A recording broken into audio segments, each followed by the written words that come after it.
High, আমি অক্ষয় ধমদা, consultant orthopaedic surgeon. আর আজ আমি উত্তর দিচ্ছি মহিলাদের ঘাড় ও পিঠের ব্যথা নিয়ে সব প্রশ্নের, যেগুলোর আসলে কখনোই সোজা উত্তর পাওয়া যায় না। চলুন শুরু করি। কোচির প্রিয়া মেনন ওয়াইডেরে জিজ্ঞেস করেছেন, ডাক্তার, রাতে ফোন স্ক্রোল করার পর আমার ঘাড়ে ব্যথা করে। এটা কি সার্ভাইক্যাল? বেশিরভাগ সময় এটা ভয়ের কোনো সার্ভাইক্যাল সমস্যা নয়।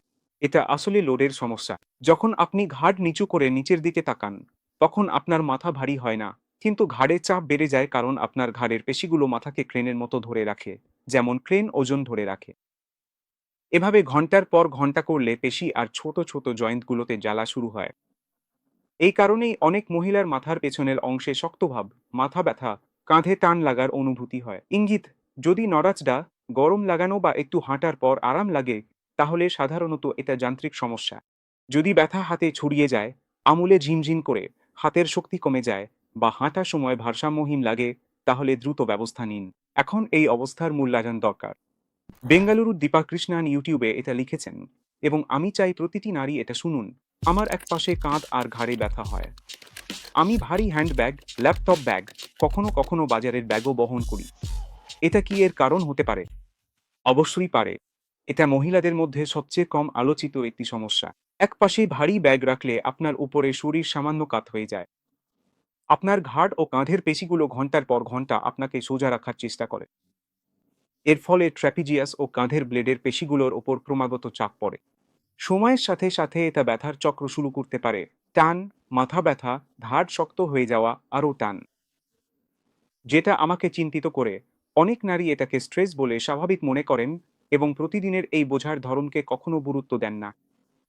আপনার হাতে ঝিনঝিন বা অবশ ভাব, অথবা নিয়মিত রাতে ব্যথায় ঘুম ভেঙে গেলে অবশ্যই ব্যবস্থা নিন। সমস্যা না কমলে ফিজিওথেরাপিস্ট ও অর্থোপেডিক বিশেষজ্ঞের পরামর্শ নিন।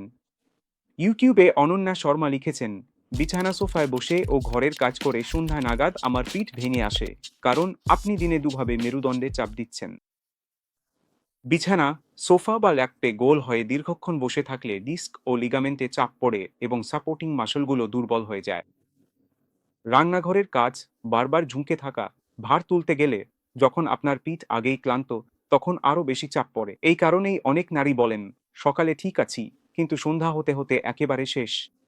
মূল চিকিৎসা বিষয়টি হলো, আপনার মেরুদণ্ড একবারের খারাপ নড়াচড়ায় নষ্ট হয় না। যখন প্রতিদিন একই চাপ পড়ে এবং ঠিকমতো বিশ্রাম বা ঘুম হয় না, তখনই সমস্যা শুরু হয়। সক্রিয় ব্যথা কয়েক সপ্তাহের বেশি স্থায়ী হলে, বারবার ফিরে এলে, বা কাজ বা ঘুমে বাধা দিলে, সেটি চিন্তার বিষয়। হায়দ্রাবাদের সুনিতা রাও ইনস্টাগ্রামে ডিএম করে এই প্রশ্নটি পাঠিয়েছেন, এবং এই প্রশ্নের জন্য আসলে আলাদা একটি অংশ দরকার। গর্ভাবস্থা ও ডেলিভারির পর আমার পিঠ ও কোমর 6 থেকে 12 মাস পরেও ব্যথা করে। এটা কি স্বাভাবিক? গর্ভাবস্থার পর ব্যথা সাধারণ, কিন্তু এটা চিরকাল মেনে নেওয়ার মতো কিছু নয়। গর্ভাবস্থা আপনার শরীরে বাস্তব কিছু পরিবর্তন আনে। আপনার পেটের দেয়াল এবং গভীর সাপোর্ট সিস্টেমগুলো প্রসারিত হয়। আপনার পেলভিস ও লিগামেন্টগুলো আরও নমনীয় হয়ে যায়। অনেক মহিলার পেলভিক ফ্লোর দুর্বলতা, ভিন্ন ভঙ্গি এবং দুর্বল কোর সহনশীলতা দেখা যায়। এরপর আসি বুকের দুধ খাওয়ানোর ভঙ্গি, একপাশে বাচ্চা নিয়ে চলাফেরা আর ঘুমের অভাব। সব মিলিয়ে পেশিতে চাপ আরও বাড়ে। এবার ভালো খবরটা শুনুন। অনেক মহিলার জন্য লক্ষ্যভিত্তিক পুনর্বাসন অনেক সাহায্য করে। তবে যদি জ্বর, তীব্র ব্যথা বেড়ে যাওয়া, নতুন দুর্বলতা বা অবসভাব, অথবা মূত্রথলি বা মলদ্বারের নিয়ন্ত্রণে সমস্যা দেখা দেয়, তাহলে দ্রুত ব্যবস্থা নিন। অন্যথায়, নারীদের স্বাস্থ্য ফিজিওথেরাপি এবং অর্থোপেডিক মূল্যায়ন দিয়ে শুরু করুন। চেন্নাইয়ের কবিতা নায়ার রেডিটে এই প্রশ্নটি করেছিলেন, আর এটা এমন এক প্রশ্ন যা প্রায়ই উপেক্ষিত হয়।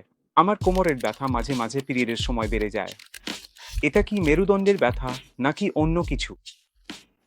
গুরুত্বপূর্ণ প্রশ্ন, কারণ সব ধরনের পিঠের ব্যথা মেরুদণ্ড থেকে শুরু হয় না। যদি ব্যথার একটি স্পষ্ট মাসিক প্যাটার্ন থাকে, অর্থাৎ পিরিয়ডের ঠিক আগে বা সময়ে বেড়ে যায়, তাহলে এটি পেলভিক কারণের সাথে সম্পর্কিত হতে পারে, যেমন তীব্র পিরিয়ড, ক্র্যাম্প, এন্ডোমেট্রিওসিস, ফাইব্রয়েড বা পেলভিক প্রদাহ। এসব কারণ থেকে মেরুদণ্ডে রেফার্ড ব্যাক পেইন হতে পারে। মেরুদণ্ডের ব্যথা সাধারণত ভঙ্গি ও শরীরের ওপর চাপের সাথে বেশি সম্পর্কিত এবং নড়াচড়ার সাথে পরিবর্তিত হয়। পেলভিক ব্যথার অন্যান্য লক্ষণগুলো হল অতিরিক্ত রক্তপাত, ক্র্যাম্প, মিলনে ব্যথা বা বন্ধ্যাত্ব। কি করবেন? ব্যথা মাসিকের সাথে যুক্ত হলে গাইনোকোলজিস্ট দেখান ও পেশিহার পরীক্ষা করান। যদি অতিরিক্ত রক্তপাত, মাথা ঘোরা, বা মাসে মাসে অবস্থা খারাপ হতে থাকে, তাহলে দ্রুত ব্যবস্থা নিন। পুনের মীরা পিল্লাই টুইটারে এটি পোস্ট করেছেন, এবং আমি এখানে স্পষ্টভাবে বলতে চাই, আমি যখন বসে থাকার পর দাঁড়াই, বিশেষ করে আমার বাচ্চাকে তোলার পর, তখন আমার পায়ে ব্যথা নেমে যায়। এটা কি সায়াটিকা? এটা সায়াটিক নার্ভে জ্বালা হতে পারে, যা সাধারণত কোমর বা নিতম্ব থেকে শুরু করে উরু বা পায়ের পেশিতে ব্যথা বা ঝিনঝিনে অনুভূতি হিসেবে দেখা দেয়। এটা তখনই হতে পারে যখন ডিস্ক বা আশেপাশের টিস্যু কোনো নার্ভ রূপে জ্বালা সৃষ্টি করে। এটা শক্ত পেশি নার্ভের পথকে চেপে ধরার কারণেও হতে পারে। মূল বিষয় হলো ব্যথার ধরন এবং দুর্বলতা। নার্ভ জড়িত থাকার ইঙ্গিত স্পষ্ট রেখায় ঝিনঝিনে বা অবশ অনুভূতি। দীর্ঘক্ষণ বসে থাকা, কাশি বা হাঁচির সময় ব্যথা বেড়ে যায়। দুর্বলতা যেমন পা টেনে হাঁটা বা সিঁড়ি বেয়ে উঠতে অসুবিধা হওয়া। করণীয়: বারবার পায়ে ব্যথা ছড়ালে একজন অর্থোপেডিক বা ফিজিওথেরাপিস্টের কাছে দেখানো উচিত। যদি দুর্বলতা বাড়তে থাকে, তাহলে এটা জরুরি। মুম্বাইয়ের লেখা আইআরওয়েডের জিজ্ঞাসা করেছেন, এবং এই বিষয়ে আমার অনুভূতি বেশ দৃঢ়। ডাক্তার, আমি ওভারওয়েট না হয়েও পিঠে ব্যথা অনুভব করি। সবাই বলে ওজন কমাও। ওজন শুধু একটি দিক, এবং অনেক ভারতীয় নারী স্বাভাবিক দেখালেও ব্যথা অনুভব করেন। আসল কারণ প্রায়ই পেশির সহনশীলতা, চলাফেরা এবং পুনরুদ্ধার। আপনি যদি দীর্ঘ সময় ধরে বসে থাকেন, যথেষ্ট নড়াচড়া না করেন, কম ঘুমান, প্রতিদিনের ভার বহন করেন, কাজ ও বাড়ির দায়িত্ব সামলান, তাহলে মেরুদণ্ডের সিস্টেম ক্লান্ত হয়ে পড়বেই। এছাড়াও ভারতে অনেক নারীর ভিটামিন ডি কম, রোদে থাকার সুযোগ কম এবং পুষ্টির ঘাটতি থাকে, যা পেশির ব্যথা ও হাড়ের সমস্যায় অবদান রাখতে পারে। এটাই একমাত্র কারণ নয়, তবে গুরুত্বপূর্ণ একটি কারণ। তাই বার্তা হলো, নিজের শরীরের গঠনকে দোষ দেবেন না। আপনার আসল চাপের ধরন চিহ্নিত করুন এবং একটি পরিকল্পনা তৈরি করুন। নাগপুরের শ্রুতি দেশাই ইউটিউবে মন্তব্য করেছেন, এবং এই উপসর্গগুলোর সংমিশ্রণ অনেক বেশি সাধারণ যতটা মানুষ ভাবে। থাইরয়েডের সমস্যা, ভিটামিন ডি এর ঘাটতি বা রক্তাল্পতা কি শরীর ব্যথা ও পিঠে ব্যথার কারণ হতে পারে, এগুলো অবদান রাখতে পারে। এবং নারীদের মধ্যে এই সমস্যাগুলো বেশি দেখা যায়, বিশেষ করে কম রোদে থাকা, ভারী ঋতুস্রাব বা সন্তান জন্মের পর পরিবর্তনের সময়। থাইরয়েডের ভারসাম্যহীনতা পেশিতে ব্যথা, ক্লান্তি এবং শক্তভাব সৃষ্টি করতে পারে। কম ভিটামিন ডি শরীর জুড়ে ব্যথা এবং পেশি ও হাড়ের অস্বস্তিতে অবদান রাখতে পারে। রক্তাল্পতা সরাসরি মেরুদণ্ডে ব্যথা সৃষ্টি করে না, কিন্তু এটি ক্লান্তি বাড়ায় এবং সুস্থ হয়ে ওঠার গতি কমিয়ে দেয়। সবকিছুই আরও ভারী মনে হয়। গুরুত্বপূর্ণ, এগুলো ব্যথার একমাত্র কারণ নয়, এবং সবারই এই পরীক্ষাগুলো দরকার হয় না। সারা শরীরে ব্যথা, ক্লান্তি, চুল পড়া বা ঘুমের সমস্যা হলে মেডিসিন বিশেষজ্ঞ বা ফিজিওথেরাপিস্ট দেখান। উষা ভেঙ্কটরামন জিজ্ঞেস করেছেন, আমার বয়স 40-এর কোঠায়, পিঠের ব্যথা বেড়েছে ও দুর্বল লাগছে। ছোট কাজেও ব্যথা হয়। হাড় নিয়ে কি চিন্তার কিছু আছে? আপনার 40-এর দশকে হাড় ও পেশির স্বাস্থ্য আরও গুরুত্বপূর্ণ হয়ে ওঠে, বিশেষ করে যদি ক্যালসিয়াম বা ভিটামিন ডি কম খাওয়া হয়, শক্তি বাড়ানোর ব্যায়াম কম করা হয়, বা আগেভাগে মেনোপজ হয়ে থাকে। বেশিরভাগ পিঠের ব্যথা এখনও যান্ত্রিক কারণেই হয়, কিন্তু আমি খেয়াল রাখি, হালকা পড়ে যাওয়া বা হালকা কিছু তুললে ব্যথা, রাতে টানা ব্যথা, উচ্চতা কমে যাওয়া, অথবা অস্টিওপোরোসিস বা ফ্র্যাকচারের জোরালো পারিবারিক ইতিহাস থাকলে। এই উপসর্গগুলো থাকলে আমরা হাড়ের স্বাস্থ্য যাচাই করার কথা ভাবি, যেমন হাড়ের ঘনত্বের পরীক্ষা এবং ঝুঁকি আগেভাগে চিকিৎসা করা। মূল কথা, আতঙ্কিত হবেন না, তবে নতুন ধরনের ব্যথা উপেক্ষা করবেন না। এটাই সেই জায়গা যেখানে প্রতিরোধী আসল। বিভিন্ন সোশ্যাল মিডিয়ায় অনেকেই জানতে চেয়েছেন, আমার কি এক্স রে বা এমআরআই দরকার। বন্ধু বলছে ডিস্ক বাল্জ মানেই অপারেশন লাগবে। ঘাট বা পিঠ ব্যথায় বেশিরভাগেরই সঙ্গে সঙ্গে স্ক্যান লাগে না, আর বেশিরভাগ ডিস্ক বাল্জে অপারেশনও লাগে না। স্ক্যানে প্রায়ই বয়সজনিত পরিবর্তন দেখা যায়, যা অনেকের ক্ষেত্রে ব্যথাহীন হয়। এই সিদ্ধান্তটা পুরোপুরি আপনার উপসর্গ আর নার্ভ পরীক্ষার ওপর নির্ভর করে, শুধু রিপোর্টের ওপর নয়। একজন সচেতন চিকিৎসক প্রথমে আপনার শক্তি, রিফ্লেক্স অনুভূতি, হাঁটা, ভারসাম্য এবং কোনো বিপজ্জনক লক্ষণ আছে কিনা সেগুলো পরীক্ষা করেন। স্ক্যান সাধারণত তাদের জন্য রাখা হয় যাদের দুর্বলতা, বাড়তে থাকা অবসভাব, মূত্র বা মলত্যাগের সমস্যা, জ্বর, ওজন কমে যাওয়া, আঘাত বা নির্দিষ্ট পরিকল্পনা অনুযায়ী চিকিৎসার পরও ব্যথা না কমে।